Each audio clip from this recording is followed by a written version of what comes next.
what's happening? It's your boy Skrilla, man. Shout out to I Said It, the celebrity interviewer. You dig what I'm talking about, man. Sponsored by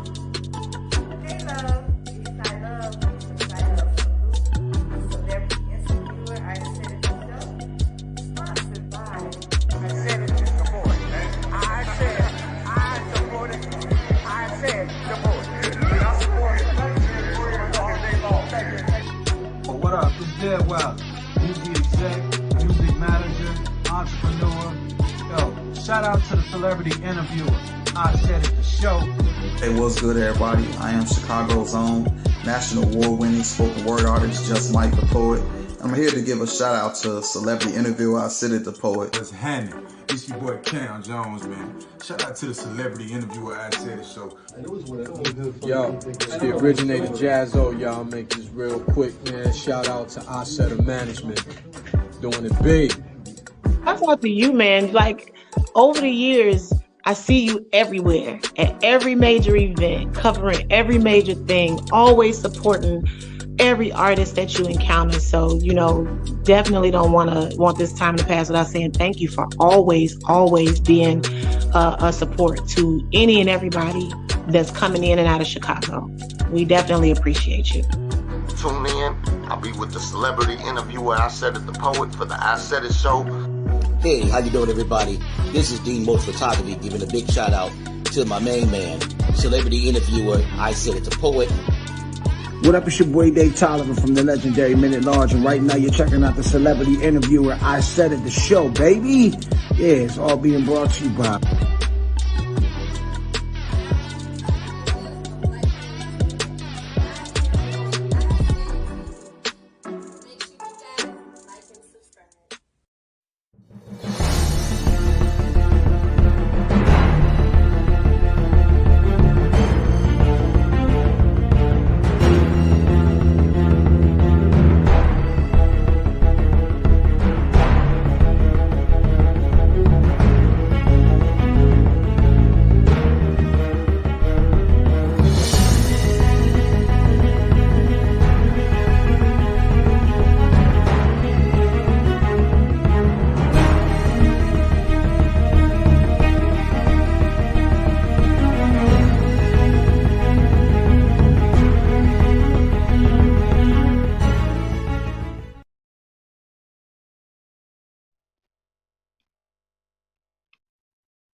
Hello. Peace. How you doing? I am doing great. I'm doing well. Thank you. Thank you for having me. Definitely. Hey, peace and blessings. I definitely want to welcome everyone back for another great episode. You know my name, celebrity interviewer. I Said It, and this is the show, and this is where I bring you the greatest interviews for people that's in the entertainment industry, people that is in the media, along with people that's building around the community. You know what I'm talking about, around the world. And this lovely lady that I have right next to me, man, this is a legend. This is one of the pioneers of not only hip hop, but electro. And I'm talking about the one and only Miss Lady Crush. And she's also a singer. She's also a songwriter, producer, and creator. Best remembered for her hit song in 1984, MC Perpetrators, basically what a lot of MCs is doing today, perpetrated. And she is like a prophet because she predicted this back in 84 and she spoke about it. And I can't wait to speak to her and just celebrate her today on this show. So again, welcome back to everyone out there. And peace and queen to you, peace to you, queen, and salute to you and everything you've been doing. I'm really proud of you. Well, thank you. Thank you so much. And thank you for having me. And I appreciate it worldwide, my fans worldwide. Thank you so much for keeping up with me for more than 35 years. Absolutely. You've been really doing your thing. Again, you're one of the people that helped start the frequency out here. And that's what a lot of people, forget about when it comes to all genres of music. It was always it was always a group of people that was in the beginning. And you are one of those people that, was blessed to be right there. Now what I want to know is, the first question I always start with is, first, how's your day, Queen? Oh, my day is lovely. Visiting Northern California, and it's my first being up here. It's I'm right off of the Pacific. I can look outside and look at the Pacific Ocean, and that's interesting considering I'm an East Coaster and usually at the Atlantic. But yeah, I like it. It's fun. That's nice. That's nice. That's a great atmosphere you're in right now. hmm So right here, I just like to start from the beginning. You know what I mean? I want to go take you back as early as you can remember, or comfortable as you feel like talking about today. And I just want to always ask, originally, where are you from? For my audience that doesn't know. I am originally from Camden, New Jersey. Born in Camden. I've lived in Camden County, Cherry Hill, Summerdale. That is my area I grew up in. And so I do know, if you know about Camden and Camden County. Right. Live from the hood to the mansion. So it's very diverse there. And I love it. It's walking distance right across the bridge from Philadelphia. And so that is South Jersey, everything Philly. So yes, that's where I'm from. Mm-hmm. So I guess that hip hop was very prevalent in that area then.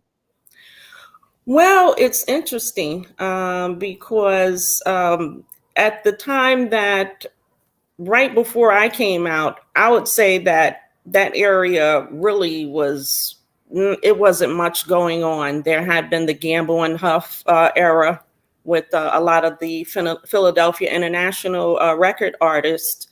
But really, there was not too many artists coming out of Philly or South Jersey. It's very much not Camden at the time. Yes, so it was just like Will Smith. I remember seeing Will Smith. My aunt snuck me into an underground club in Philly. I believe it was, I forget the name of it, like Cat's Cradle, something. I forget what it is. But anyway, I saw Will Smith right around the time of me recording and doing Facts of Life, MC Perpetrators, that whole era. And I remember saying that Will Smith, he is comedy. Okay, this guy is gonna make it. Like, he was jumping around and he had everybody laughing in the crowd. So yeah, that was my first, I believe, act that I saw. Hip hop act was Will Smith. Mm-hmm. Okay.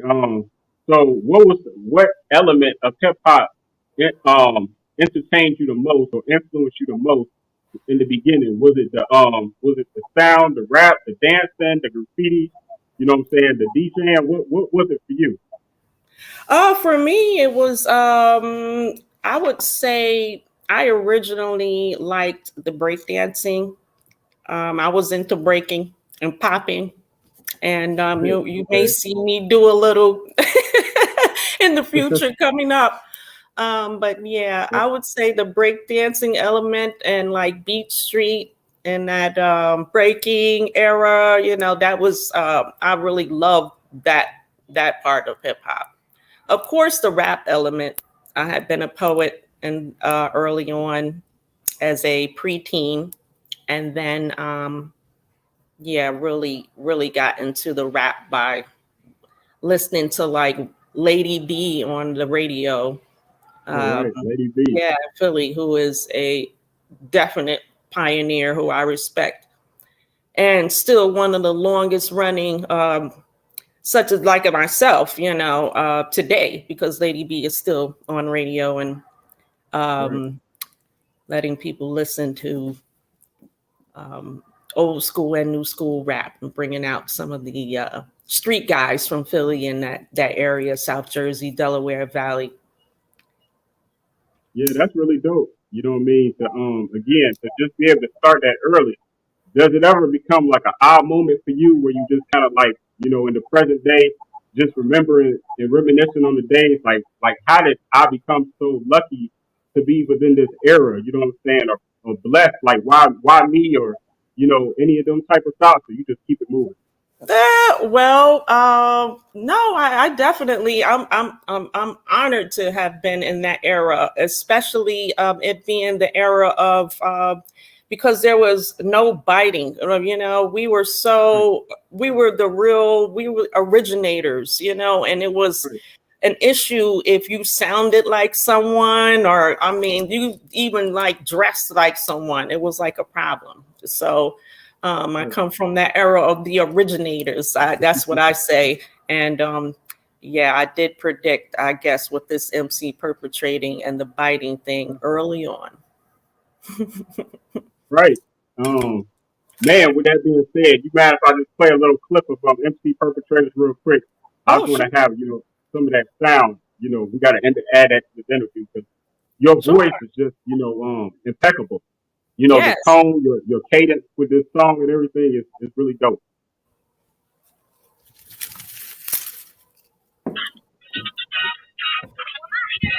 Can you hear that? Yes, I can.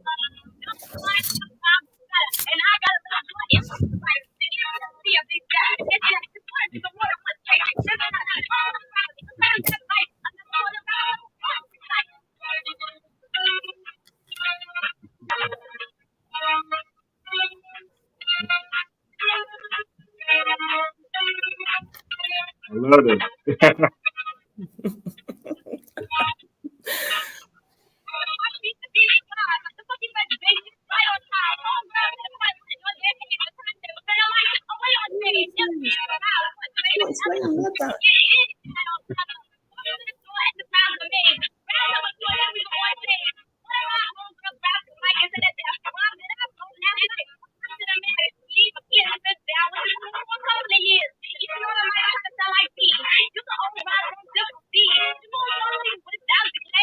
Hey. Yeah, I don't want to play too much and get into my what's called it block. But hey, that is so dope. Well, I'm here, so I'll unblock you. I appreciate it. I swear, Lady Crush, if I would have made that type of song all the way back then, but as impactful and famous as that song was, I swear I have to be so cocky. Every Saturday, we having some type of party and we playing MC Perpetrators. I don't care if you didn't heard the song a million times.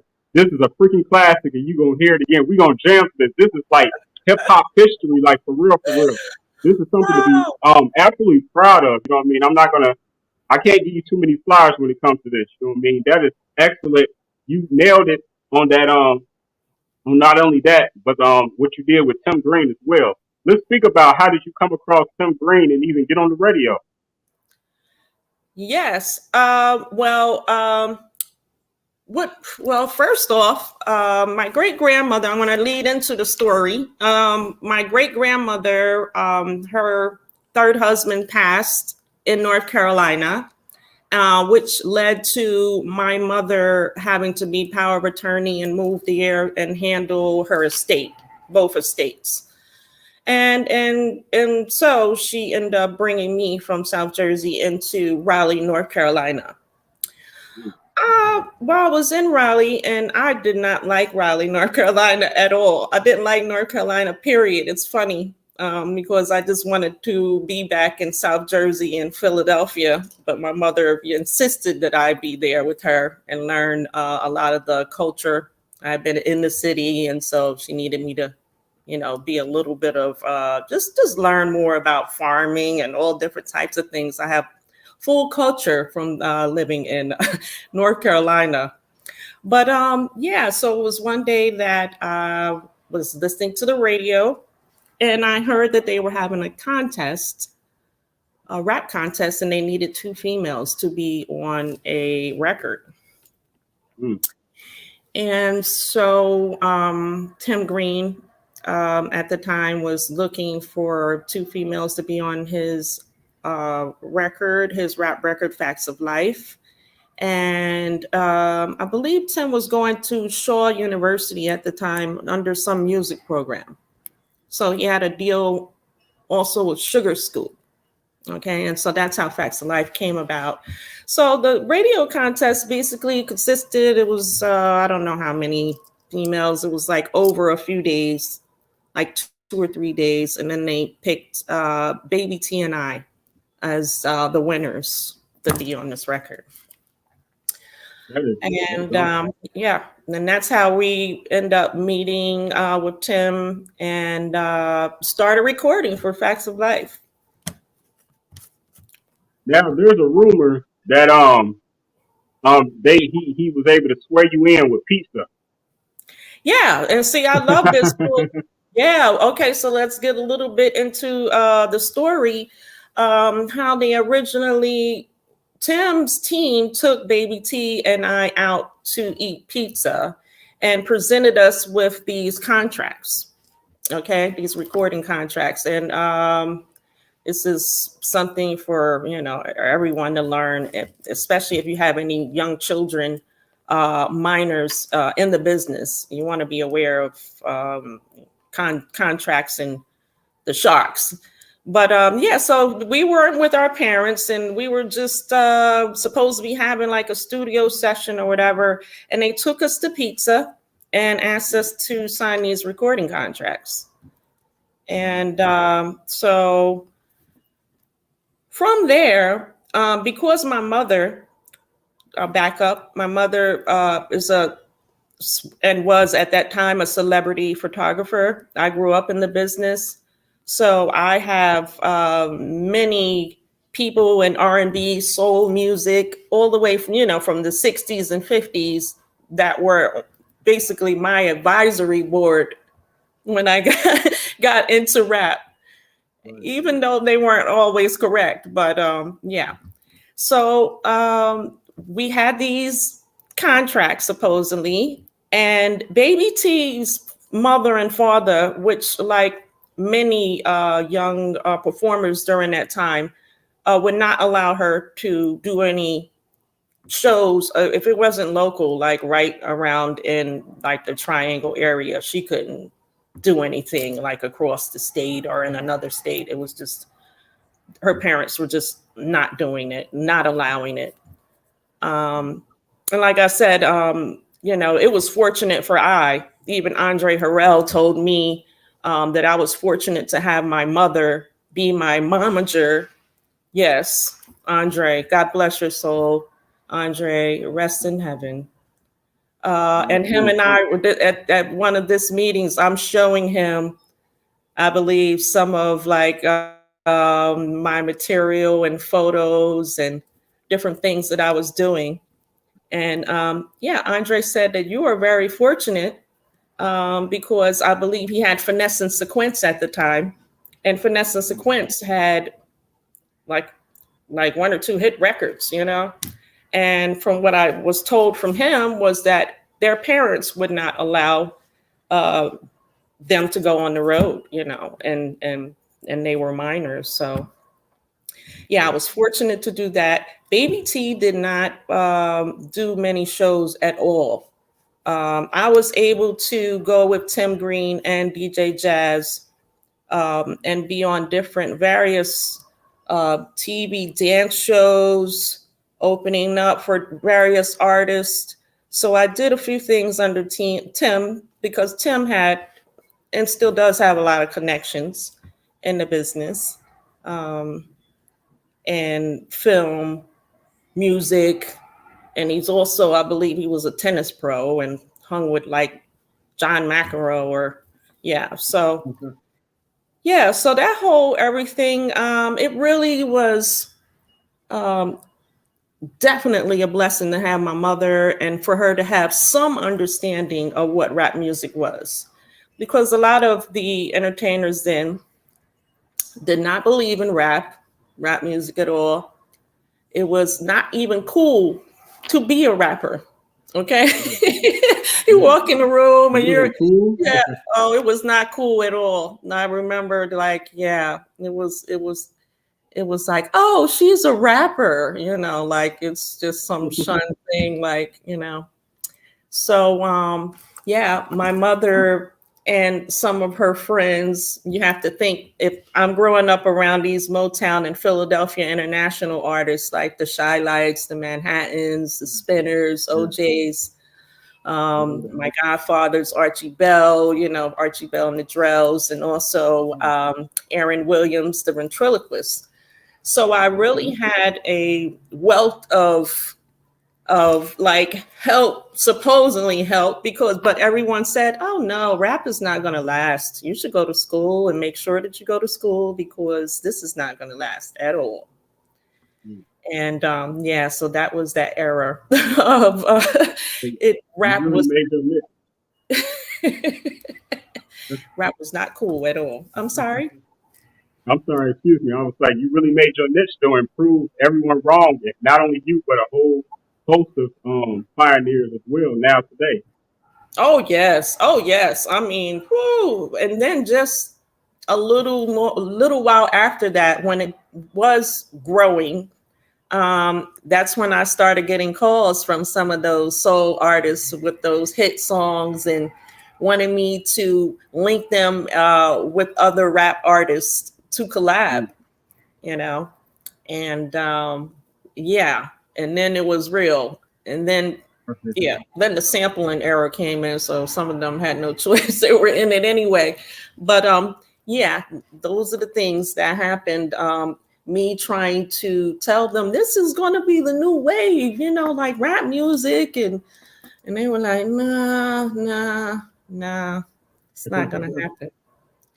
So it was really challenging, and a lot of my friends that know that I grew up in the business are like, well, why didn't this happen and that happen? I said, because I was fighting the forces from the beginning, I was fighting the forces of non-belief that rap would last.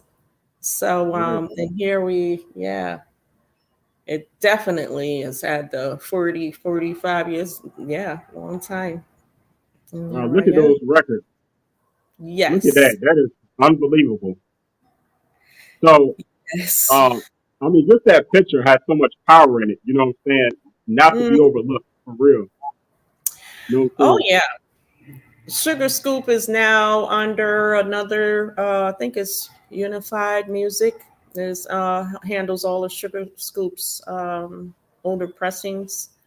But then, so just talking about Facts of Life and what happened. After we did different tours and we were on TV shows, a lot of the DJs and the radio response, which was, let me get back. We were only on AM radio back then. There was no FM stations really handling anything at all. Okay. Forget about FM radio. It was AM. And so a lot of the DJs wanted, they liked my verse in Facts of Life. Right. When I said MC Perpetrators, I guess, Perpetrators. So, Tim got with me and he said, well, what do you think about this follow-up record? And and he was like, you can have your own solo record. And I was like, okay. The first thing before MC Perpetrators, what a lot of people don't know, was I did the remake to LL Cool J's I Need Love. And that was supposed to be given to me, but because of the conflict that was going on with my team and Tim Green's team, it was passed along to, who was the artist that did that song? I forget. I think it was on Profile. What label was that? But I'm sure you can pull it up. I Need Love. I forget who the female rapper that they end up having that was on there. Okay. So that was in between me doing MC Perpetrators, and also because I was touring with UTFO, and it was the Roxanne heavy that time. They asked me to do a Roxanne response, some type of Roxanne response, and that's when I said, okay, where's the tap out button? Because I am not doing a Roxanne, any type of Roxanne song. I'm not doing it, okay? At the time when they asked me, it was probably a dozen out. Maybe a dozen, maybe 20. And I was like, there's no way I'm filtering myself into that. I'll wait. Right. And so I end up doing MC Perpetrators. Yeah. But then the Roxanne wave came and it lasted for a little minute. So I was like, I'm definitely just not riding this wave. I'm definitely not a perpetrator biter. Okay. So I'm not doing that. So early, they trying to already get you to go against what you were preaching. Oh yeah. Oh, definitely. Oh, definitely. Oh yes. Yeah. But as a young person, you gotta think I'm only 14 years old when I came into the game. A lot of the other pioneers were already 18 or young adults when they came into the business initially, especially late 70s, 80s. Lady D, who I always credit because Lady D was, of course, she's the first female on wax, period, solo. And because I used to listen to her and the whole everything. And when I had to come up with my name, Lady, I was thinking ahead of time, even though at the time I was only like 13, 14 years old. So I'm like a little lady. So I wasn't like little anything. I was like, okay, Lady. And then to crush an MC, that's what the term is, the origin of the term's meaning, a lady. I was a little lady, but a lady to crush an MC. That is so unique. That's very unique. Now, with the whole term crush an MC, who did you hear that from? Crush an MC, who was saying that back then? To where you was influenced to say, I'm going to name myself Crush, representing Crush an MC. I just have no idea. I just came up with that. The lady part, like I said, a little bit came from Lady B because I always listened to Lady B when we were in South Jersey, in Camden, in Philly. That everyone was playing radio. So you could be in the house or you could be in the car. Everyone had on, they're playing, they have on, especially her show. When her show came on, because she dug in the crates and she also brought people from off of the streets into the studio to cipher, and it was just phenomenal. Yeah. So but the crush, I just have no idea. I was just like, Lady Crush. I'm gonna crush an MC. Crush. I'm gonna crush you. Yeah. So were you always that aggressive? Yeah. Crush an MC. Right. But and then I'm sorry, go ahead, please. And well, what I was gonna say from then was in the recording of MC Perpetrators, it took me a minute because I had a cold. Now, a lot of people may not even realize that when they listen to MC Perpetrators, but I had a slight cold. I had to do it like a couple times. But to clarify about MC Perpetrators, because you're getting ready to see some new things with this old vinyl. To clarify about MC Perpetrators, and if you hold the actual vinyl, you will see that it's from Executive Cam, and that it had that Tim Green it's Lady Crush, DJ Jazz. That's the correct. It was not conceived though by Tim Green and his family, and the whole everything was conceived by Tim and I. And the other writers that he's put on the record, which is funny, it's not like in our performing rights or in the copyrights. But what he put on the record at the time was to put like two of his siblings on there, and basically diluting my songwriting efforts on that song, which I also wrote his part, which people probably do not know. I believe he may have just, I wrote Tim's part and my part. And so that's where, Yeah, it was really disappointing to me, but that's one of those moves that they would do. They would try to take all the credits. This is not anything new. Um, and so, not to shun Tim Green, but at the same time, yeah, it just made it look like I wasn't the main writer on that song. That's a And shame. then, yeah. A lot of DJs wanted that record after the initial pressing that Butch Kelly from Executive Cam and Tim Green did. And for me to continue to open shows, book shows, and be on tours, I had to, I asked for more copies of MC Perpetrators, and I was denied the copies. Okay. So this is when it was a serious argument, because then my mother, who originally knowing that I had this illegal contract, okay, with Tim Green and crew, she told me to not, we weren't going to worry about it during Facts of Life. And when I was initially touring with MC Perpetrators, she said, don't even worry about it, because, you know, with my connects, you're going to be like doing shows like 2-3 times a day. Like I was making show money. I wasn't so concerned about how much they were making off of the actual record. Okay. And I figured, yeah, I don't know what's going to happen with that. But my mother said they don't have a valid contract. Okay, so whatever. But when it really came to a head, excuse me, was when I needed those copies and they wouldn't give them to me. And so my mother got on the phone, Butch Kelly, Tim, and basically told him, you don't have a valid contract to have her on either Facts of Life or MC Perpetrators, really. And that's when she said, well, you know, we need the masters. A lot of people do not know MC Perpetrators that I acquired the masters at 15 to repress myself. So I had to, I don't know about today, but I know at that time I had to have been one of the youngest distributors.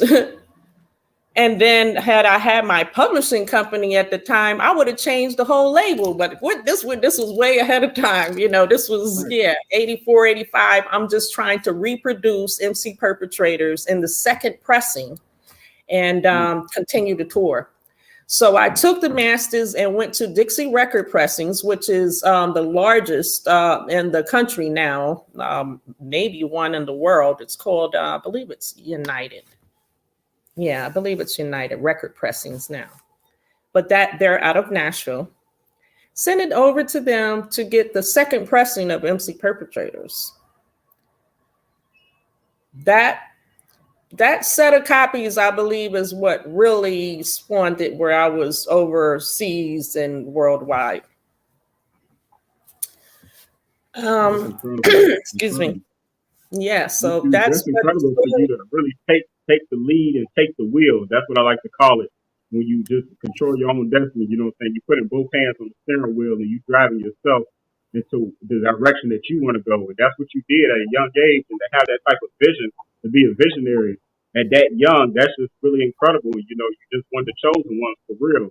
And to even distribute your own record, you know what I mean? How did you acquire the masters? You said that you went and got your masters. Like, how'd you do that? Like, you had some goons with you? I mean, what happened? Oh, well, see, you know, we're from Camden and Philly, but I mean, you're from, you know, Philly too, you know, Jazz and Tim, but they're cut from a different cloth from my team. I don't know if my mother threatened like to pull in my father's side of the family or what. All I know is like a week later, I received the masters in the mail. I didn't see Tim Green after that. After we had that argument, I didn't see Tim Green for maybe maybe another 10 maybe years. I think I saw him. It was, maybe another dozen years before I saw him, and I was at Power 99 in Philly. I went and visited him, and we were discussing a few things. But I hadn't talked to him after that. That was, I just went on, continued to tour. I tapped out for a little bit because it was the Roxanne whole craze. No disrespect, I love UTFO, and I enjoyed the era when it was first there. Sparky D, Real Roxanne, and of course Roxanne Shante. Roxanne Shante actually, you know, she was a real MC, so she was able to come in and you know, and actually really capitalize off of that. Everybody else with those 75, 100, 200 records, whatever it was, that was the Roxanne, they just fell to the side. So yeah. Only Yes. strong survive, right? Yes. Actually, this is the record that you were referring to up close of MC Perpetrator, so we can look at the writing. Yes. Oh, I'm glad you pulled it up. Okay. Yeah. So basically. Yeah, it says conceived by Tim Green. Like, I mean, like some people do this, and I like to, you know, really tell people, especially the new young people that are coming up in the business, you really have to watch what's going on as far as your credits. And yeah, like here. You see that it says Tim, Ricky, Tammy, like, and it was funny because I said, what did they do? Like, what did they do? Right?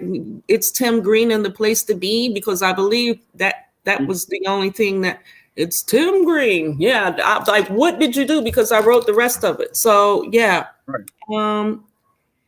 But yeah, early on, this will happen and has happened many, many times. I'll go into the various stories of people that I know that are on the street that are hit song writers that just got shunned, you know.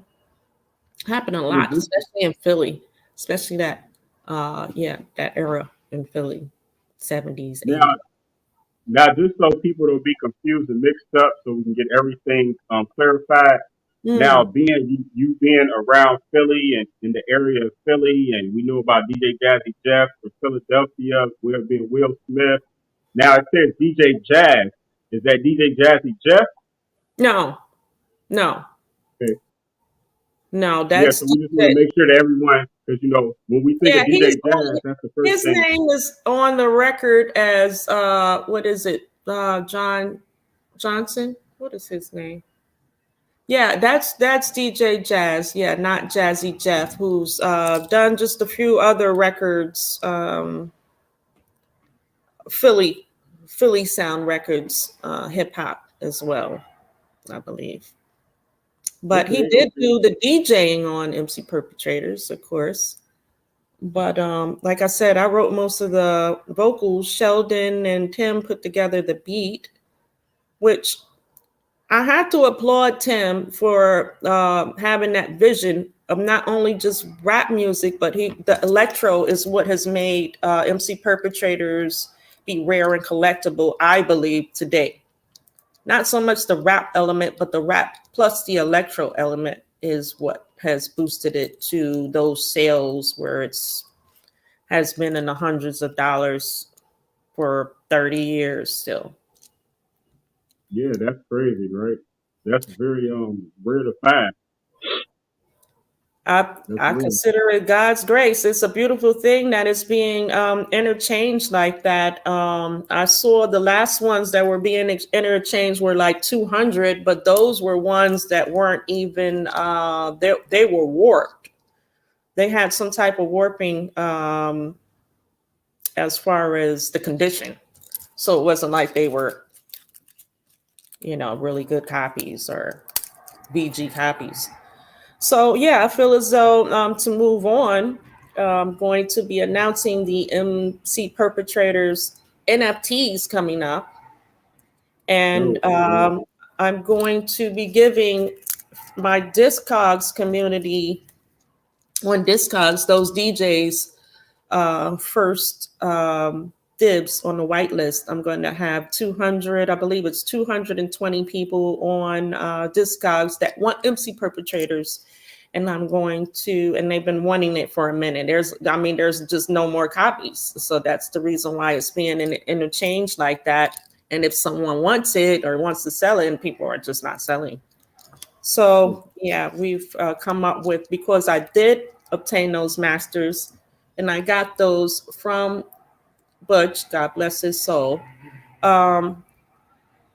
Yeah, and that was because of the deal and the funny deal that was made when they sat with Baby T and I at that pizza parlor, and they thought that it was a joke because they actually slandered our name as young people. Yeah, as young teenagers, we had to go through a lot. You know, you have people around town and they're like, "Oh, you guys got a recording contract and for a pizza." Like, how did that get out? Yeah. So they were already doing things like early on. It's just insane. Like, I say they because it was a team, and I go further into it in my book. And I cannot wait. I have revised this book over and over. I have to get this book out. I do not want one more person to pass away before I put this book out. So that's one of my, like, I need to go ahead on and clarify if anybody wants to say anything. I don't want to talk about too much about people after they're no longer here with us, especially in the light that I may have. And people can actually learn from that. Yeah, I don't want to take away from what people can, and especially women in the business can learn. Young people and women can learn. Mm-hmm. And what's the name of the book? Congratulations. Lady Crush Saga. Lady Crush Saga. Okay. Oh, yes, because it started early on. There was the early, yes. That is the name of the book. Then I have a series of songs that we have been working on, but we put on pause. But we're actually going to be using one of the tracks from that Lady Crush Saga for my cannabis line, which we're working on right now, the Lady Crush the Strain. Yeah, love it. Yeah, so that's what happened pretty much then. Like I said, I try not to, hold that. I have to tell everyone the true story so you could be able to really grasp what happened, but also learn. And then moving forward, when you see MC Perpetrators again, because you're gonna see it now again with the NFT series. And I believe it's gonna do really well. Yeah, and if I may add, and never to step on anyone's toes or overstep my boundaries, this is just who I am. You know what I mean? Like, I feel like, God gives me things, and everything that God sends down for me is not always for me, it's to pass on to the next person. But when you say series, and I know what you're referring to, but I think that you would be dope to just do a series just talking about hip hop and just continue to just, maybe do a podcast yourself.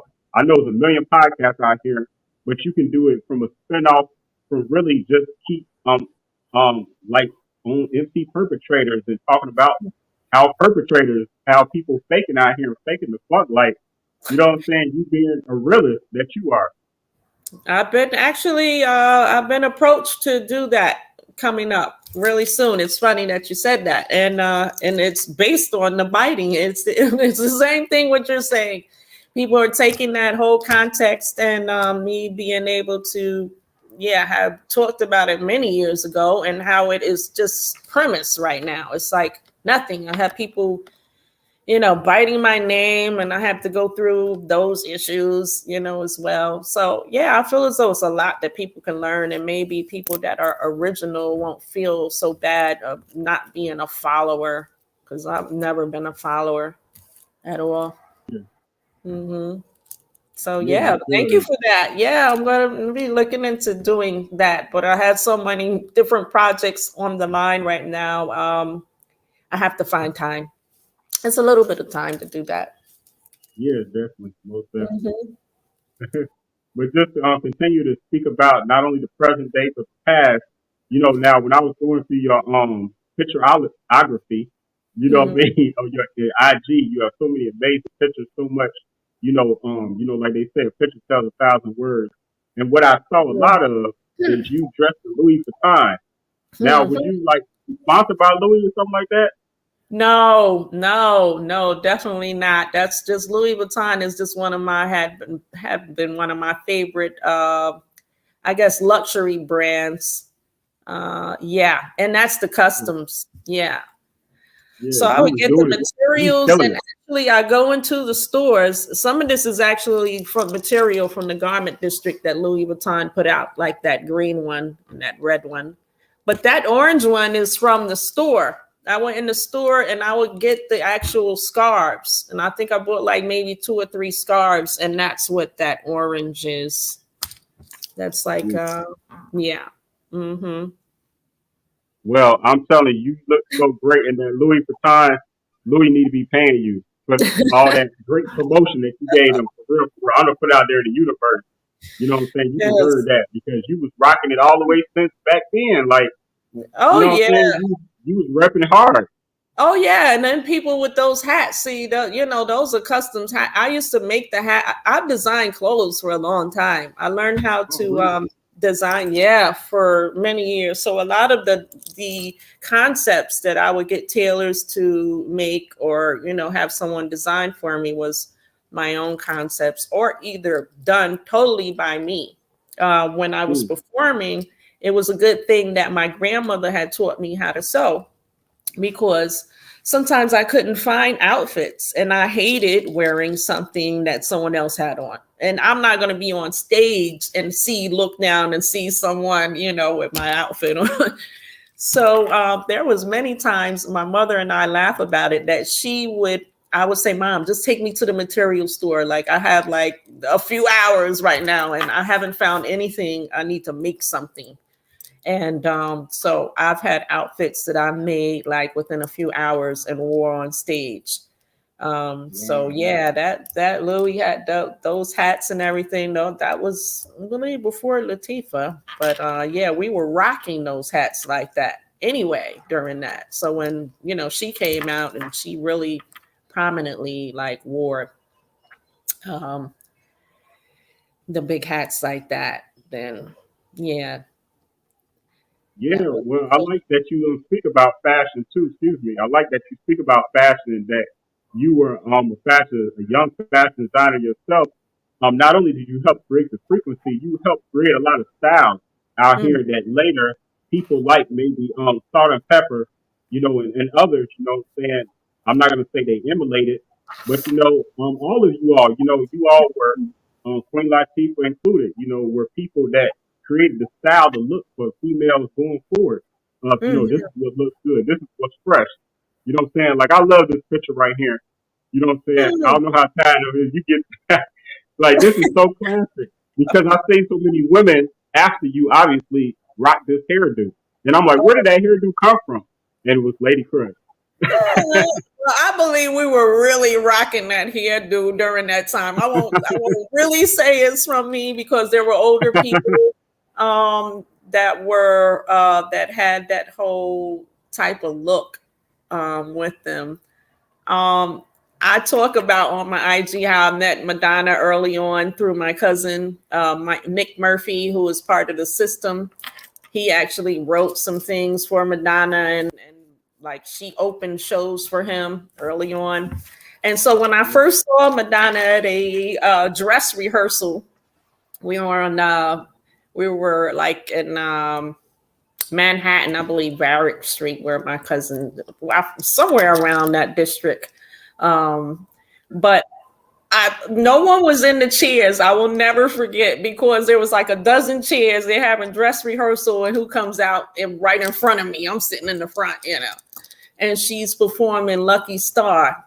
So I was blushing. I was like 14. I was like, oh my goodness, like Madonna is like doing all kinds of, and I'm like, wow, like what is going on here? So I never forget. And I was just like looking at her whole everything of what she had on. And at the time she had on the glove, like these different beads. She had the curly, like messed up hair. So yeah, that was some of the different things came from that era. But some of the older women like Phyllis Hyman, they had those different types of hairdo. I definitely can't say that. Well, That what was I'm saying is no insult, no insult. Now you look really good. You know what I'm saying? Like that's a really beautiful picture. well, That's thank you. classic. Thank you. And most of those photos are taken from my mother. Like I said, that was a celebrity photographer. My lovely mother, Joyce. Joyce has been phenomenal throughout. Phew. Oh my goodness. Yeah, she's taken many of my photos. She even took that shot too. I even fly Yeah, my I know mother in like, Mom, I need for you to do my shots because I may take 100 to 300 shots and I may not like any of them. I'm so funny in particular because I modeled with her and, have been her subject since 4 or 5 years old. So yeah, Right. I did child runway and also print since 5 years old. And that's where the Little Lady Crush line is getting ready to, I've been Oh, little nurturing as lady well. crush. I Yes. love that little lady crush line. I love Little Lady Crush. Yes. that. I have an So, activity book activity and coloring book. It's activity coloring sticker book. It's like everything. Everything that I used to love as a young person, I put into my own coloring book. And the first one is called Powers of Flowers. And that should be out the end of next month. Yes. congratulations. That's what's up. That's what's up. Because it's Thank you. definitely about, impacting the next generation, you know what I mean? For those that wasn't around like myself to appreciate all that you have already done, a way to touch on them and to inspire them on your Yes. gift. So that's really dope. Um, Now your mom being the great celebrity photographer and everything like that, we definitely have a lot of pictures right here on deck that I still want to use to appreciate you. But first, I Oh, want to okay. ask you about this powerful picture right here, though, because Okay. may he rest in peace. Can you Oh, tell us a little bit about your relationship with the great Heavy D? And did you ever have a chance to just be in the studio with a record? I mean, like, what was some of that experience like? well, I opened up some shows for Heavy. Heavy and I were actually really close. Dwight would call me and talk to me, when he got home, when he was in between touring, if we weren't, together after, we toured together. So he was like a big brother. He was like really sweet, to me. I won't say like really big brother, but I was a little younger than those, a lot of the rappers didn't know that I have to go back, that I was supposed to have been 16, 17 in some of these venues, and I was like really only 14. So some of the experiences that I had were with some of those rappers that were older and they didn't know. They're like, you're 16, 17, you're fair game. But I was like, not even dating, and I was just 14 years old. So excuse me. Yeah. Heavy was like a big brother, like to me, and mentor. And he didn't really like MC Perpetrators, which is funny. He was like, you need better beats. He was like, you need better music, and if you get some better music, you're gonna be great. And I was like, okay, but not knowing, look where MC Perpetrators landed, for as far as electro and rap, and the history is like, I wouldn't even have predicted that. But yeah, first on originally, he was like, yeah, you need some better beats, you need some good beats and stuff. I was like, okay. Yes, noted. But he was a sweetheart. And when I would see him during the years, wherever I would see him, he was just the same, just lovable person. And it's unfortunate, yeah, that he was one of my first mentors to pass, I believe. I've had a few. Well, there's only one of my mentors that is still alive. Actually, they're gone. That's why I'm like, whoo. It's a blessing to still be here, and they just left early. You have to take care of yourself too, Be doing a whole lot of smoking weed and not even smoking weed. It's more than that going on. But yeah, just tearing down your body. I think not getting your proper rest is one of the biggest things that they you're just going constantly all the time, and your body starts to break down. And some people, especially these men that I know in the business, they just haven't taken care of themselves the way that they should. They won't stop and pause because of life, hasn't stopped and paused for them. And then by the time it does, it may be too late. Exactly. And I'm glad that you spoke on that, because that's a topic I actually wanted to touch on today. And I'm going to be able to use, do a 2-for-1, where I'm appreciating some of these beautiful pictures of yours. At the same time, speaking about health and the importance of health. So, as an example, where is it? Like I said, I got you on deck. I got it on deck. So, just talking about health, staying in shape. You taking control on that, putting your hands on that steering wheel, driving yourself. What's your drive behind, just staying in shape? Because, life is taxing. Oh, shoot. Yes, it is. Well, I think I look at my family members and friends around me, and I just saw like how I could be. There's, women in my family have gotten a little thicker, like bigger, and I am tall, so I'm 5'10", so I do have I have a little playroom, but I just always wanted to. I was super slim for a long time. Let's get to that part. You go back to that white picture with the little, I was like 120 pounds here. Okay, maybe 120, 125. I'm 5'10". So it took a long time for me to even, like, when people say they were on a diet, no, me trying to gain weight had been the whole, thing for me.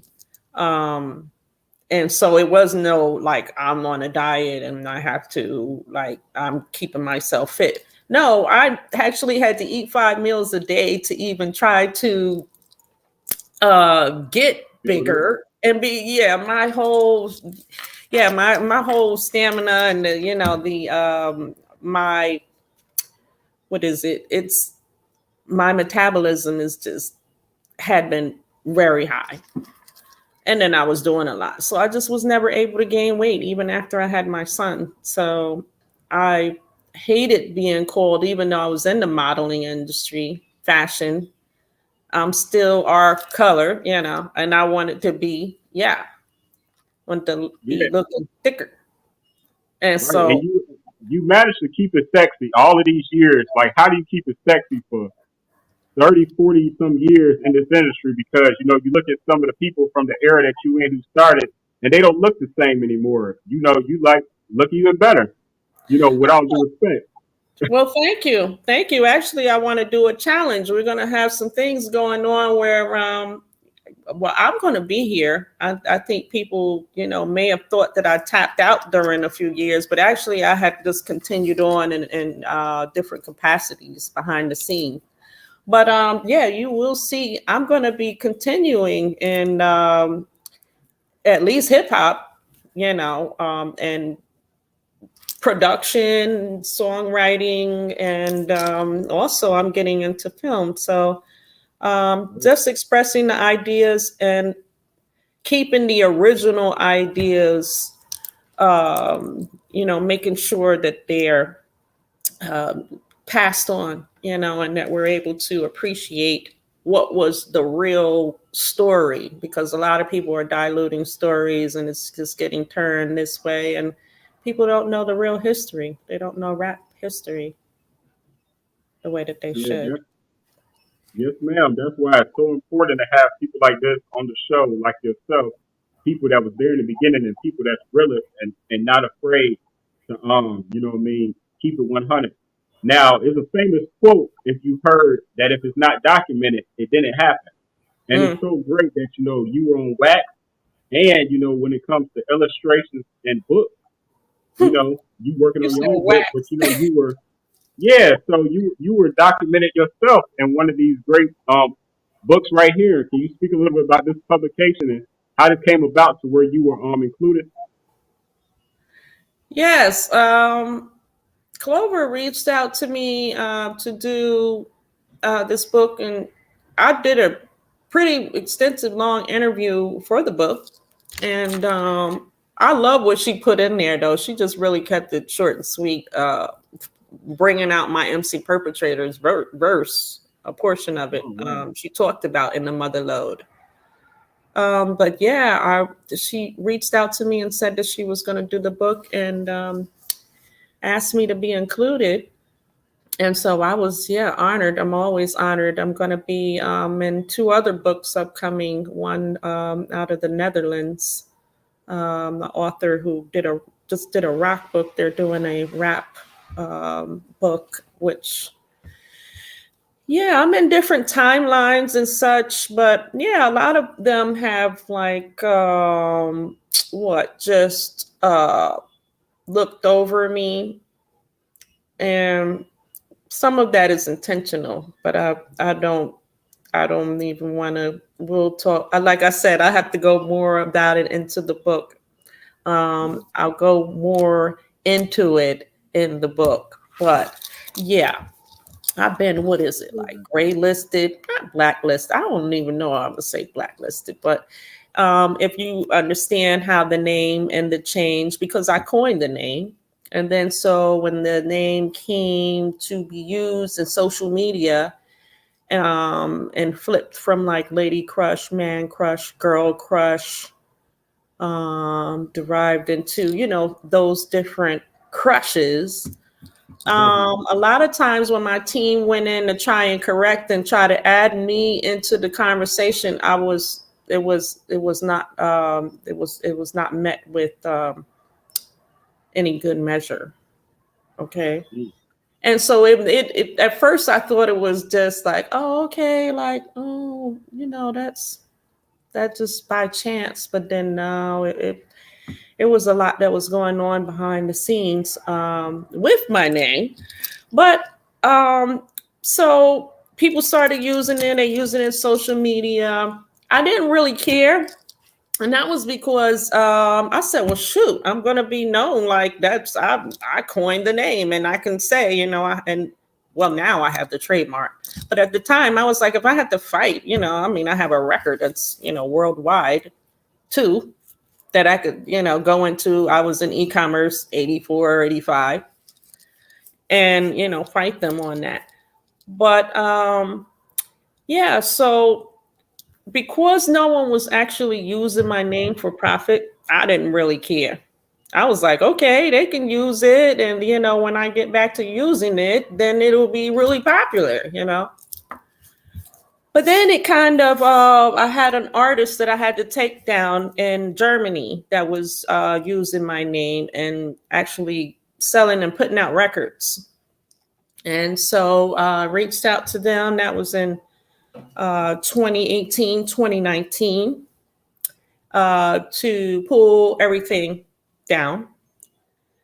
And then around that same time is where the other companies started coming up to use my name for profit, clothing companies, one very big one. And so that's where we right now I am like in legal with my name. And a lot of people don't understand. Yes, I do have the trademark. Okay, I have the trademark, and the trademark actually identifies me, even though I only have one class of the trademark. A lot of people don't understand, and they feel as though those trademarks, like, well, most of the time you're going to have the classes to protect you from infringement. But because I actually coined the name, and I really gotten a tiff with the USPTO examiner, the trademark examiner, because initially I was denied because of, and it's funny because it was of this song, Girl Crush. I like to talk about things so people can really learn and learn, like really what happened. But Little Big Town had just put out the song Girl Crush. And so I guess the examiner, knew about the song. She's researching, and so she was like, "No, you're like denied. Like it's too close to Girl Crush." And I was like, "What?"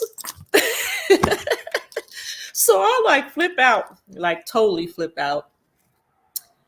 Good, it wasn't a phone call; it was email. So I try to be as professional as possible, but I told the examiner she needed to go back in and really do her job and understand that I coined this name back in 84, 85. So by the time that I finally did get the original trademark, she put something special on my trademark that really doesn't matter about the classes. It says that it identifies me as my name, Lady Crush. Lady Crush is identified as my full name. So right now I have my legal team taking and working on 3 separate cases of not only takedown, but also my damages. And it's going to be interesting. You're going to see more news about this come out over more of the spring and summer. And I'm excited. I am excited. Yes. Because, I needed to do that as a businesswoman to, make the space to have them stop diluting my name. I appreciate it. It's actually the biggest form of flattery for someone to duplicate, replicate, bite, I guess. You guys are biters. Yeah. Really but I mean, and a lot of people didn't know and they don't know. And this is a new era. So you using the name and the term, it's a blessing to me, because then when I start putting out products, my name is already known worldwide. Yeah. Okay. Well, congratulations for being able to get that trademark and protect it. That's very important. Protection is always important on every level. And I don't see why it was a problem in the first place, because the word lady always going to outweigh girl any day. You know what I'm saying? Like, you know what I'm saying? No, they like were thinking. You would think, I don't know. I'm just being silly. You are insane. No, they were trying to comfort me on different kinds of ways. Like, no. And I've had to fight. It's been a fight for me since a teenager with different things. So I'm excited about building out the brands and really building awareness to the different issues that I had. So hopefully someone will learn from it and it would not be repeated with them. They can learn.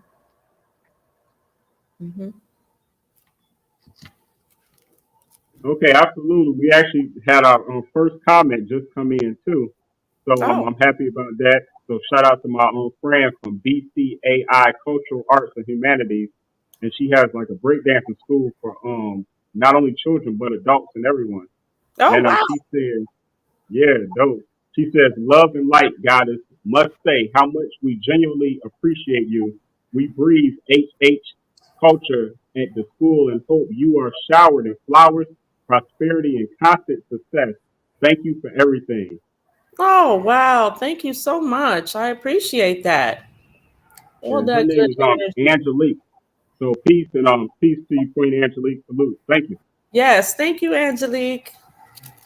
Yeah, that's really nice. That's really nice. So actually what I was gonna get into next is Queen Empire. Ooh. Record. Yes. Queen making power moves in music. I love that. Yes. If I could have had put Queen Empire Records on MC Perpetrators back then, I would. That would have been the label that did the MC Perpetrators, repress.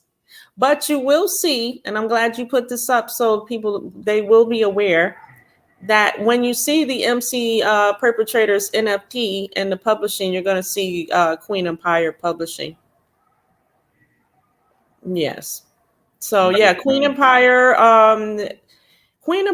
started in 95, actually in 1995. It has a few different records under its belt, but it's actually was the publisher of my 50 Shades of F series.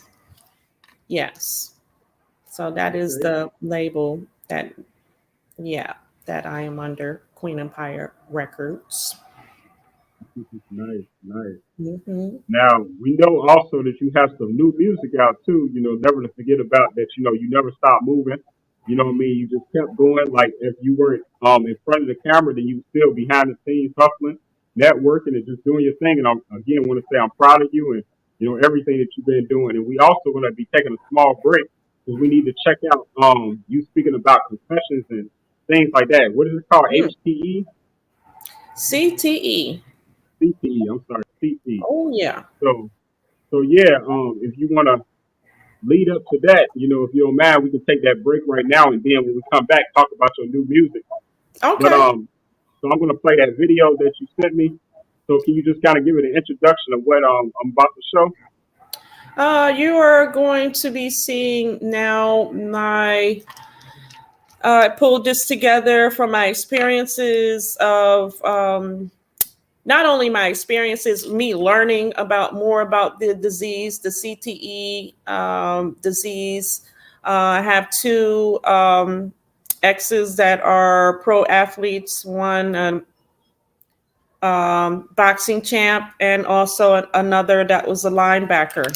And so it had been many years since I've been with the boxing champ, but the linebacker, we were asked by Boston Institute to take a part of this CTE research, and I was to be his partner. He's the research participant, and I'm the partner that is observing. So they had and still do give me a lot of different materials, updates on CTE and what and what it is, and what they're trying to achieve is to assist men and women to not have to have the precautionary measures to not have CTE during period. Well, yeah. Well, we'll talk more about it. Let me let you get into the video, and then we'll discuss it a little bit more. Okay, I appreciate that. Mm-hmm. So here it goes.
Yes. Welcome back. That was absolutely a great video. I liked how that was put together. But yeah, please continue and just tell us a little bit further about what we was just watching. Yes. So I thought it was really important to put a lot of the facts out there because a lot of people didn't know about what CTE, and they know a little bit about it. They've heard about it from the movie, you know, with Will Smith, and possibly there being the different lawsuits and them following it with the NFL and these players that are alive, trying to get compensated for, you know, the impact that the football has, or not only just football, soccer, you see that, wrestling, but mainly the football is the ones that they're suing and trying to get compensated for during life, because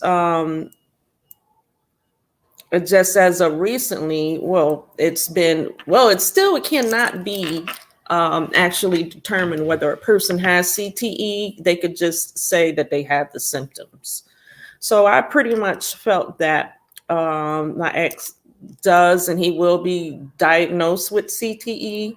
They're trying to get some type of diagnosis during during life, and not after studying the brain after death. So that's what the study they were doing, like spinal taps. They did a spinal tap on him. They did all different types of tests, sleep tests. But mainly for me, it was questionnaires, and just education on what was going on with CTE and its research. But a lot of people, I would say, get their young children into these sports and don't realize, I think, or maybe they do, but they don't really realize the impacts, and especially on not having the proper head protection in some of those sports where you just don't. Like, I mean, MMA is going to be, I'm sure, through the roof with some of the cases coming up, and already do have. Yeah. But I think it's really important. And I know some people are so, like, especially football, like being in Texas. I was in Texas with my godson and Tony Upchurch, Mr. Upchurch. But around him, it was a lot of pro and young basketball and football players. And what I learned is that is such a state that they are so heavy on their children getting into those sports, but not having like the proper, that little helmet sometimes is not enough, you know, for those hits that they're taking, you know. And yeah, so they're getting into, I guess, more of the equipment and how it can be prevented.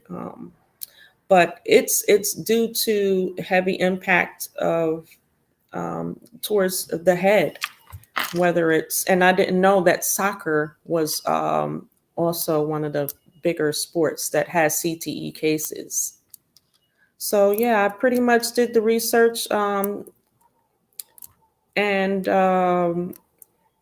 recorded his behavior, which it's easy to confuse, especially when someone is an athlete, a pro athlete, especially you women. You may think that this man is just being an asshole. Excuse my language. You may think that he is just, you know, being beside himself, or he's being arrogant, you know.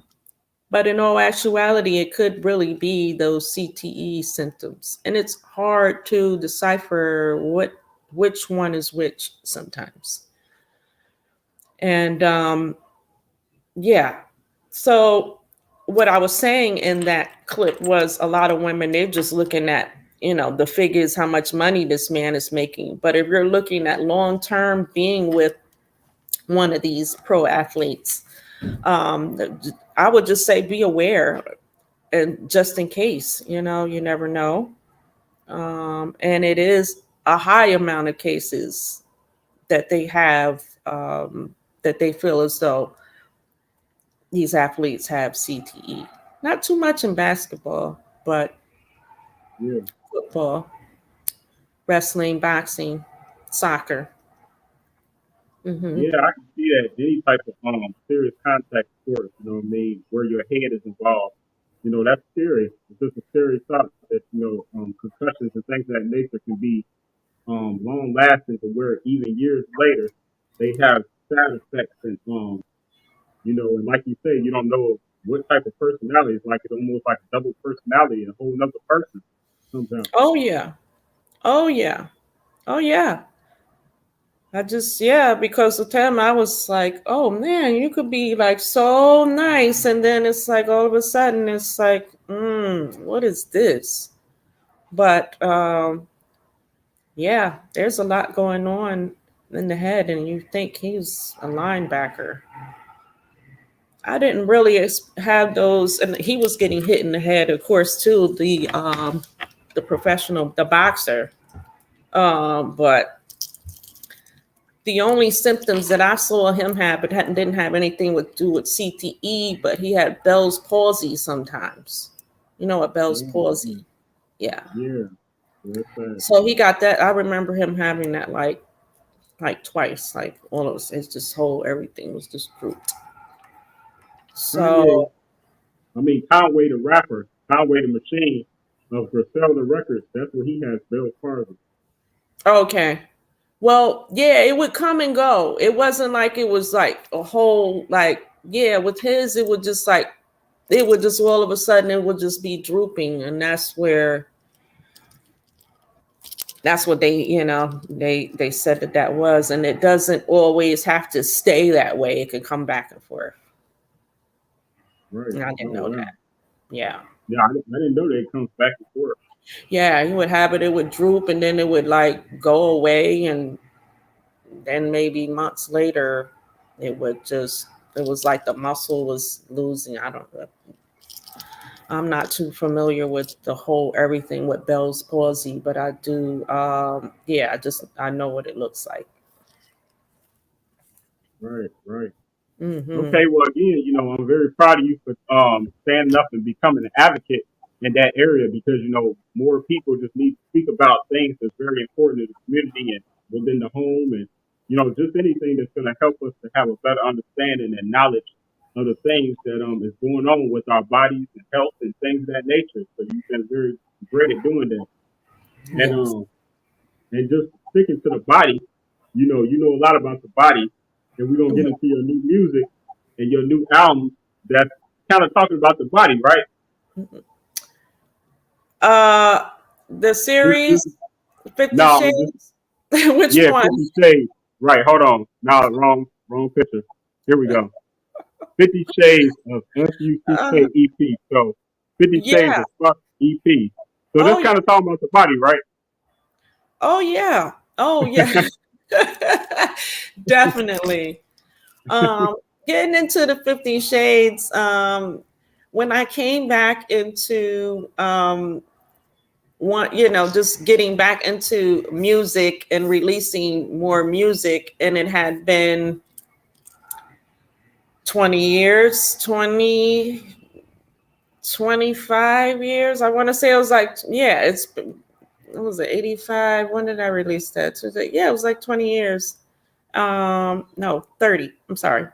Getting it mixed up. 30 years. It had been 30 years since I had released MC Perpetrators, and there was no actual vocal me performing a record in between that time. So when I came, I had to figure out how was I going to come back and what type of sound, look, the whole everything. So it took me like almost a year to even figure that out. Like, okay, what are you going to be saying? But I knew I had to re-enter the space because I was dealing with the trademarks issues. And I knew that you better like come back in, release music, and start to, take back your name, like really, because it's powerful. And it is my legacy. I'm the one that created the name, coined it. Yeah, so that's what that was about. Well, you have a way of keeping it sexy, you know. Woo, and whoo, yeah. So just talking, yeah, and 50 Shades, just to clarify, a lot of people, they were like, oh, you're talking about like that's just dirty. And then no, it's actually was really empowering, a lot of the lyrics, if you go back and really listen to it.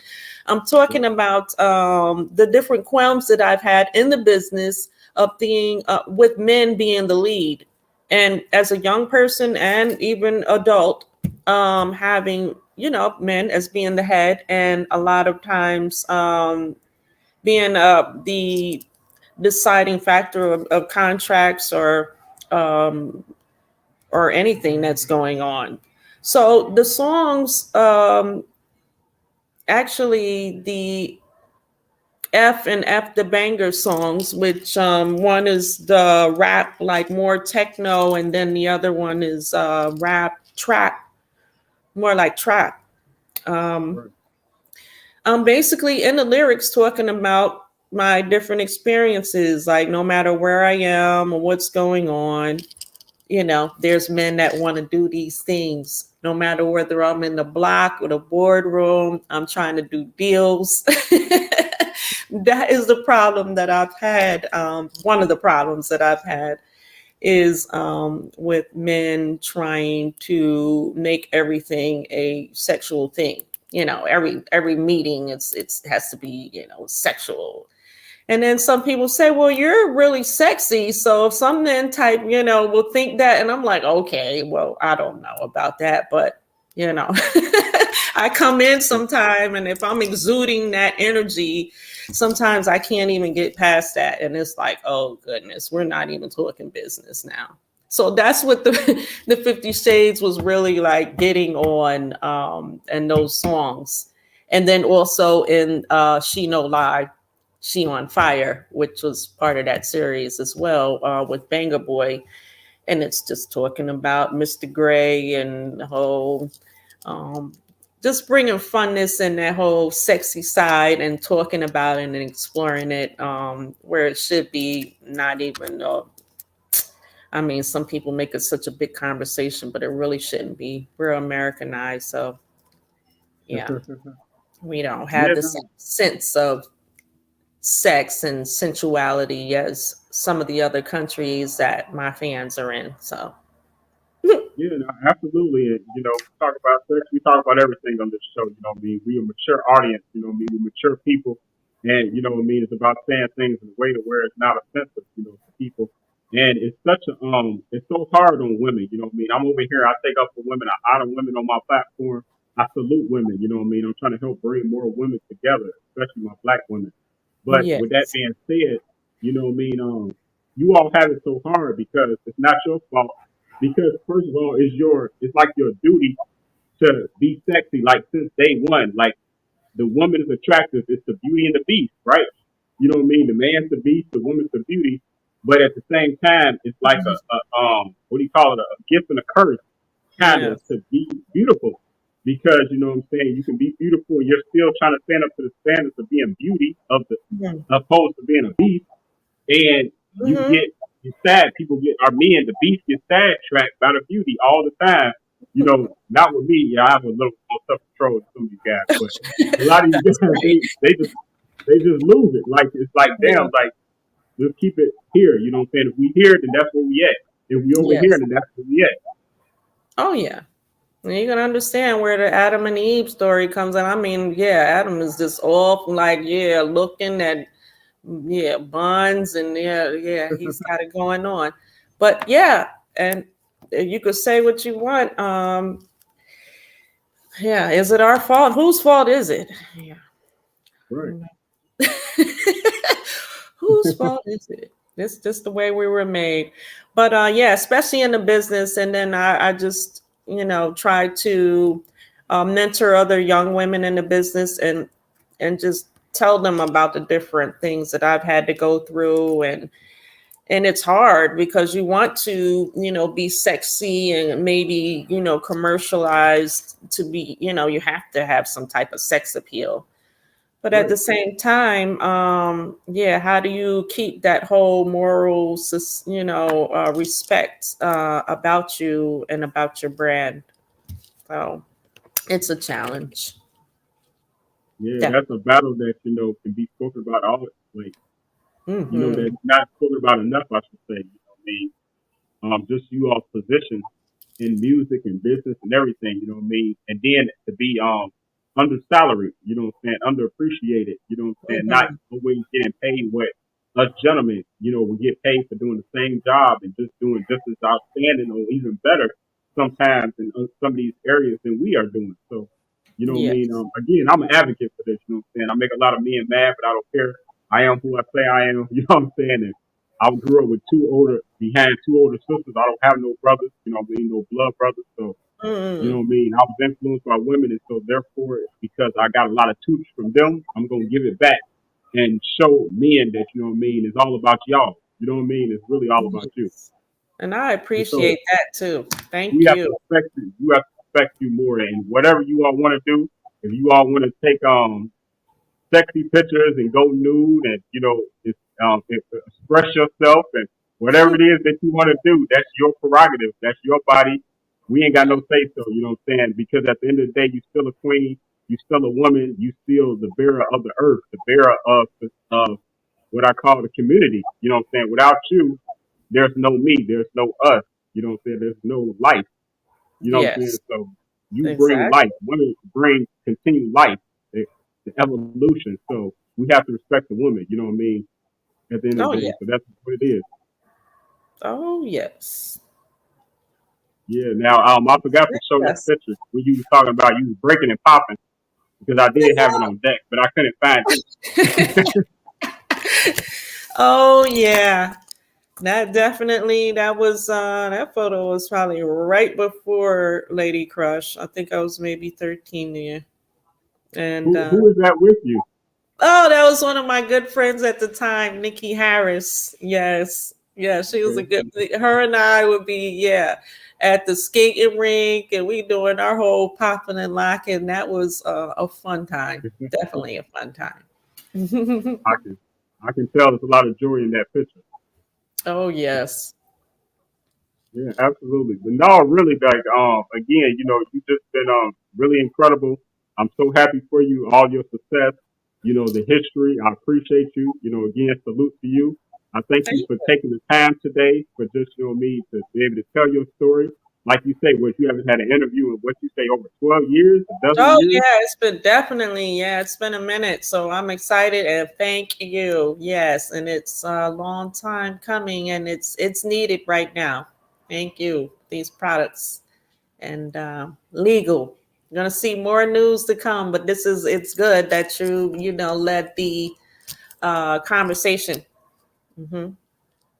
Led the conversation on some ground breaking. They're gonna be like breaking news. Just watch. Yeah. Yes. It's really a pleasure. Honestly, it really is. You know what I mean? I don't take moments like this for granted. You know what I mean? I have God been blessing me, and all day long. I woke up this morning again, so that's a blessing in itself. But I've been around so many incredible people, so many pioneers, legends, icons, celebrities, and and another one now today. With the brand Lady Fresh. Thank you. So that's Thank really you. awesome. Again, I'm honored and like I said, thank you to all of my fans for keeping up with me for many years.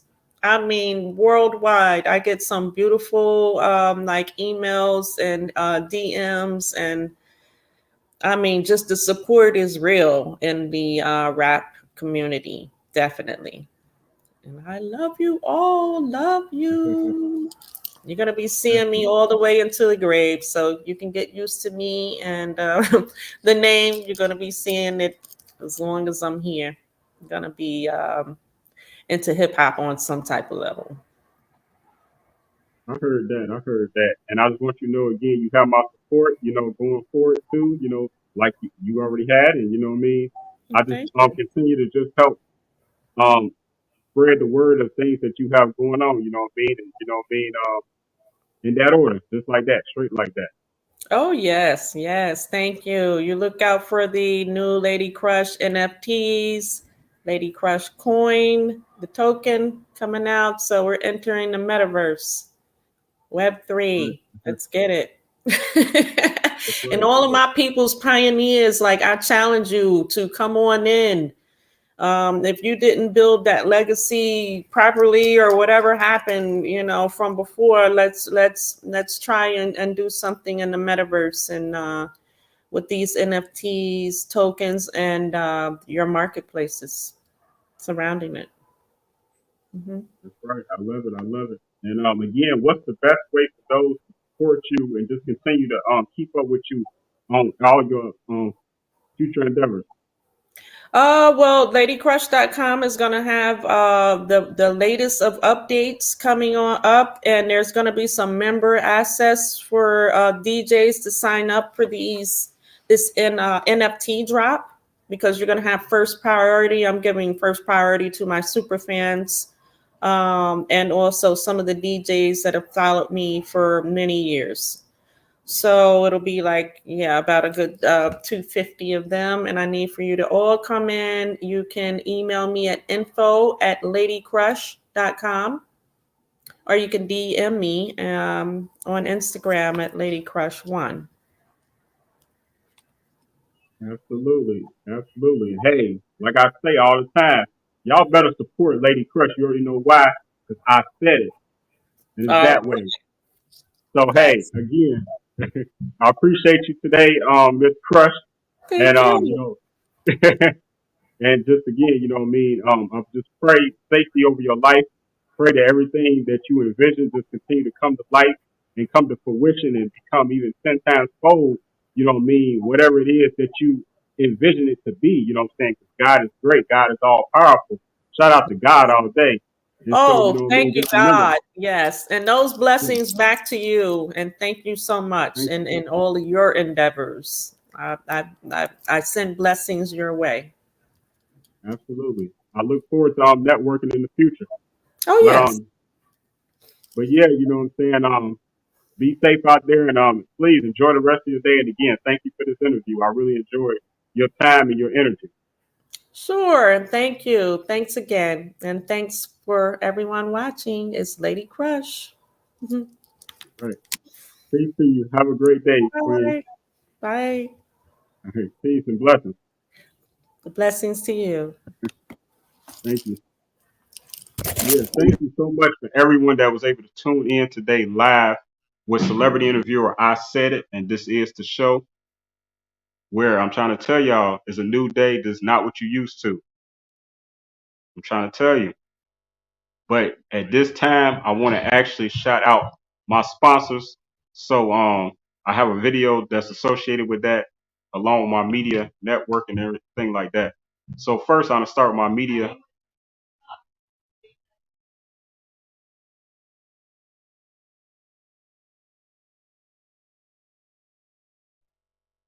So please support Radio Impact, and I actually have a new flyer to represent them. If you want to do some business with them, shout out to 98.2 The Beat. Shout out to Soul of the Streets Radio. Shout out to She Bananas on the Afternoon Kickback. Shout out to CB and the Boys radio show, starring a good friend of mine and my co-host Mimi Acosta, the legendary. Also, shout out to my TV partners, which is The Boss, and that's Real Life Matters. Shout out to my friend Gina Hills, over CEO of lifeandentertainment.com. And then, last but not least, also check out XOD Network. And you can't help but to, because actually you need to download their site, their app, like right now from any smart device. You can do that, and that's actually how you'll be able to continue to just watch this show.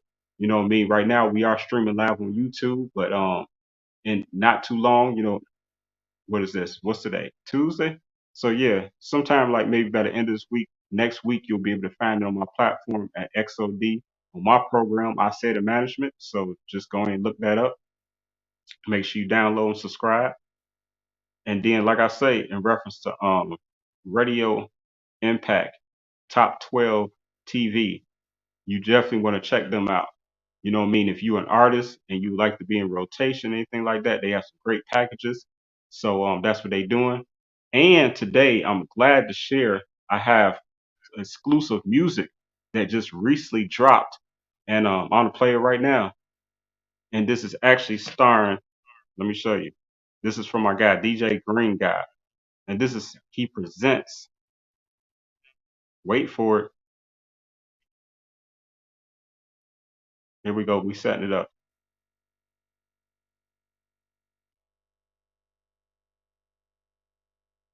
This is DJ Green Guy presents Thugs Get Lonely Too.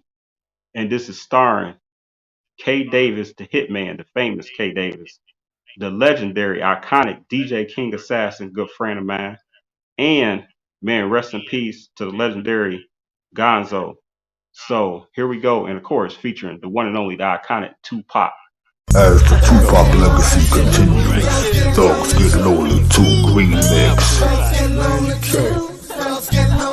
Tupac. Life as a celebrity is less than heavily. I got these fakes and these backstabs chasing me around, and it's always drama. Whenever I want to get around, mama told me long before I ever came up, gotta be true. For real, homie, thugs get lonely too. I'm on the streets in the mission with my chrome and true. Even if I'm locked down on phone to you, basic instructions, all the war know what to do.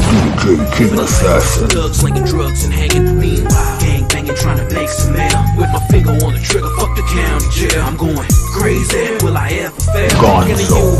Thugs get lonely, cool. Listening to raindrops on the roof of my coupe. Reminiscing with a bottle of goose. Trying to holler at you. Sack a dollar, nigga, swallow the truth. Thugs get lonely too. Thugs get lonely too. I thought you knew. Thugs get lonely too. Thugs get lonely too. What up, Life or death.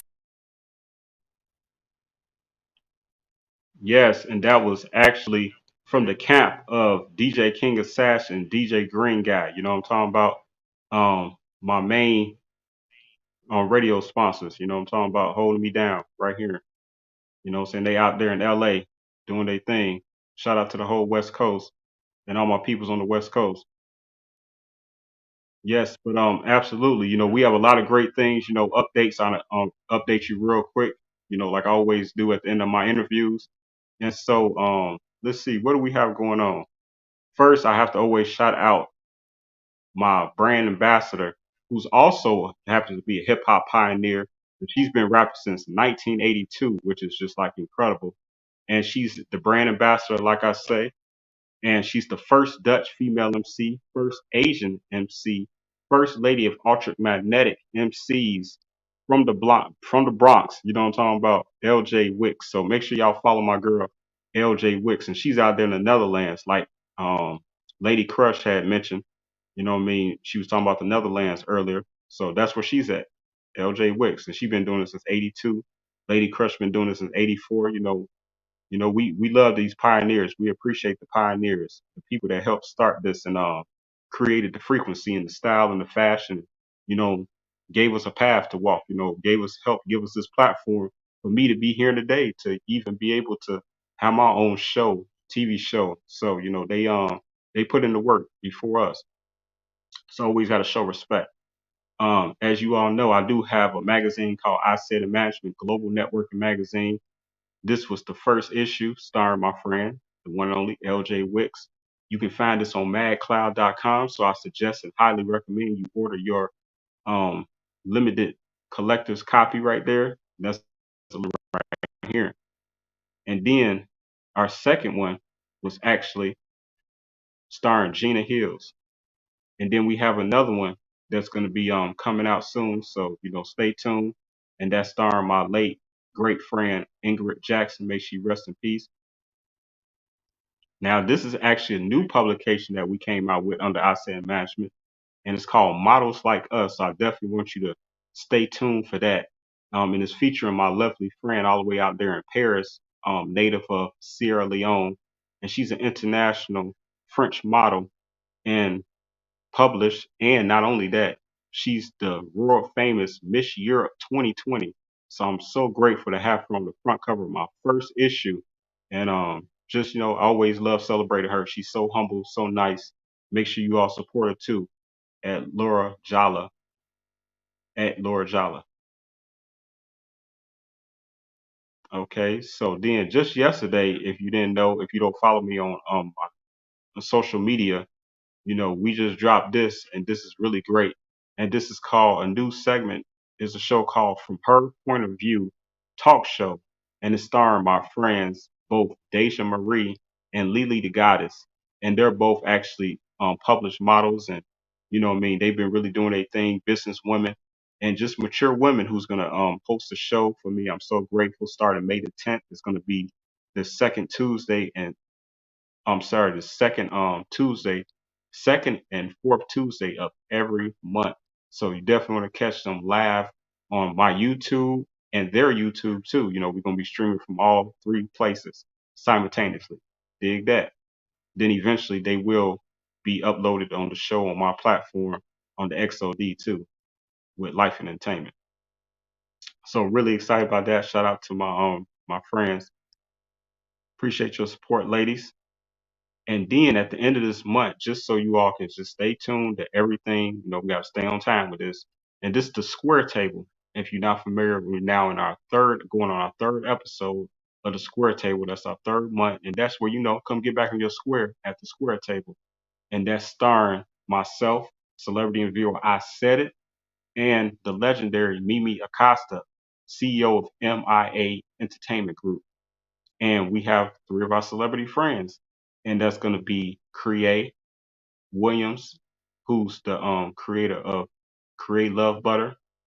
Then we have CEO of Do Them, and that's Demille Bridges.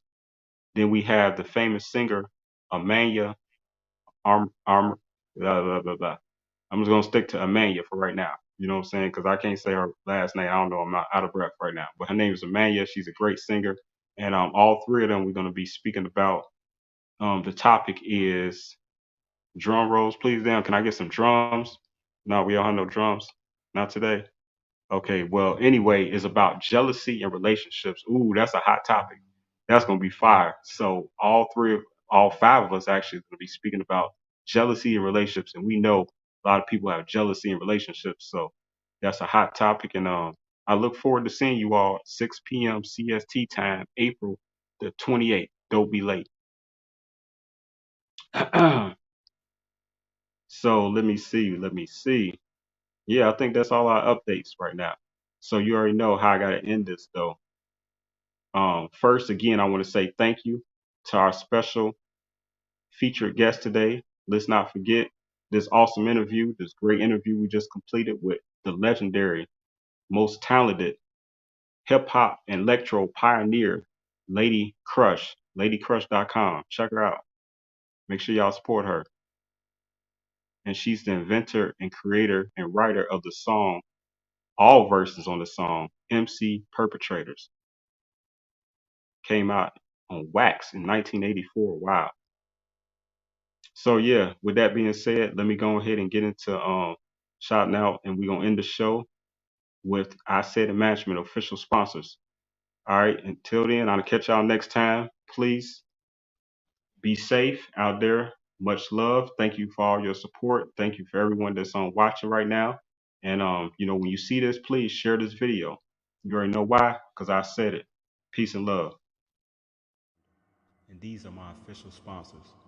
Shout out to business owner Dolores Green on Facebook, and please go visit her at hairbossbiz.com. You can contact her directly at hairbossbiz@gmail.com. Also, shout out to CEO of MIA Entertainment Group, film, TV, and producer, the legendary Mimi Acosta. Shout out to business owner and podcast host Sophia Latrice. She has a spa in Plainfield, Illinois, and visit her website at lenisialex.com. Shout out to CEO and radio personality Cantone. You can visit his website at streetscienceradio.com. Shout out to author and animation commercial creator Linda Gregory.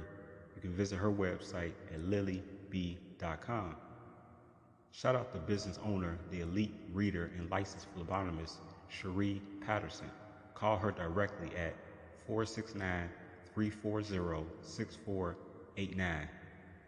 And shout out to author, with both her audiobook and hard copy novel Through the Eyes of Nitsi, Denise Donnerson. Order her book today on Amazon.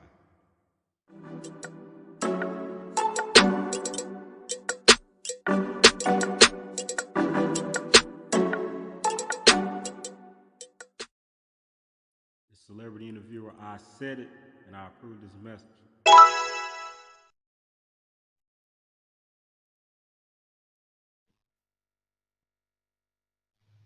Hey, and if you would like to become an official sponsor of Isaidit Management, hey, just email me at isaidit.mc@gmail.com.